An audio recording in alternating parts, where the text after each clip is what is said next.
Assalamualaikum warahmatullahi wabarakatuh. Di sini kami akan menjelaskan tentang degradasi fotolisis. Kami akan memperkenalkan diri terlebih dahulu. Yang pertama, Yola Aslika. Yang kedua, Widi Febrina. Yang ketiga, Wilda Ilwahyuli. Yang keempat, Devi Novianti. Yang kelima, Latifah Rena Ilahi. Yang keenam, Esi Fadila Warni. Yang ketujuh, Irza Aprilia. Yang kedelapan, Dini Anggia.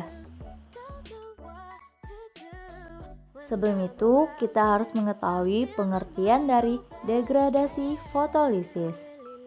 Degradasi fotolisis adalah penguraian senyawa farmasi akibat penyerapan energi radiasi dalam bentuk cahaya.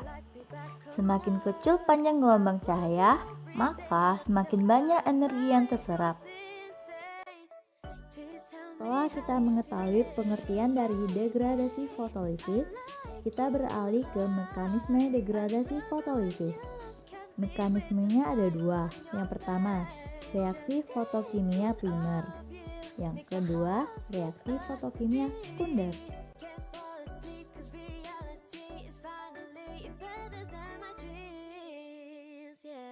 Darting eyes, I feel the heat rise up to my cheeks. It's so nice, knowing that you will always be beside me. They say, that is only Ada dua mekanisme fotolisis. Yang pertama yaitu reaksi fotokimia primer.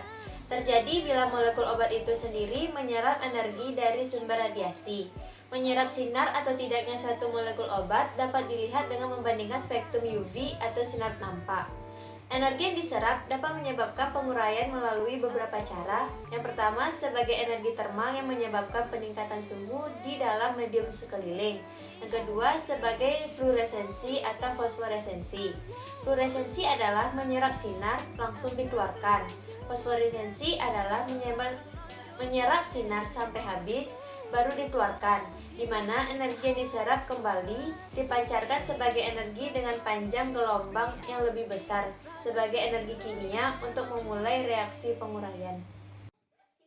Mekanisme fotolisis yang kedua adalah reaksi fotokimia sekunder atau fotosensitizer, di mana energi dari sumber radiasi diserap oleh molekul-molekul zat tambahan dalam formulasi yang kemudian membagi energi yang meningkat ini kepada molekul obat sehingga terjadi penguraian obat. Jadi, molekul yang menyerap energi disebut fotosensitizer, berperan sebagai katalis dalam penguraian obat. Contoh, 1. Vitamin C dan asam folat mengalami penguraian dengan adanya riboflavin sebagai fotosensitizer. Yang kedua, ion-ion besi 3 teroksidasi bila diberi cairan adanya asam-asam. this love I'm feeling for you. I'm so confused, don't know what to do when I'm around you.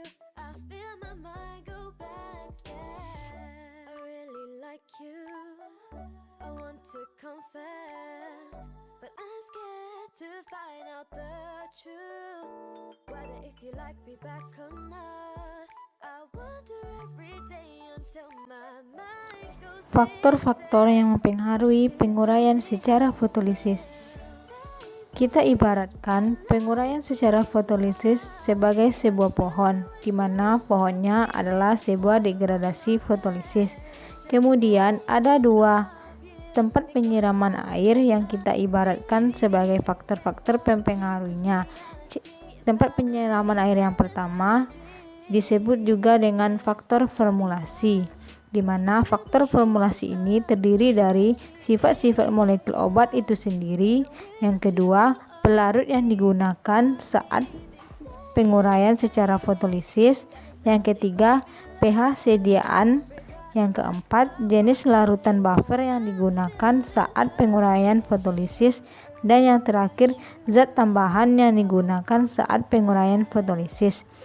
Dan tempat penyiraman air yang kedua kita ibaratkan sebagai faktor penyimpanannya, di mana faktor penyimpanan ini terdiri dari sumber radiasi, waktu, intensitas penyinaran, dan suhu, serta kemasan yang digunakan saat penguraian secara fotolisis. Selanjutnya merupakan contoh dari obat yang mengalami degradasi fotolisis. Yang pertama, fenotiazin. Yang kedua, hidrokortison. Yang ketiga, prednison. Dan yang keempat, metilprednison.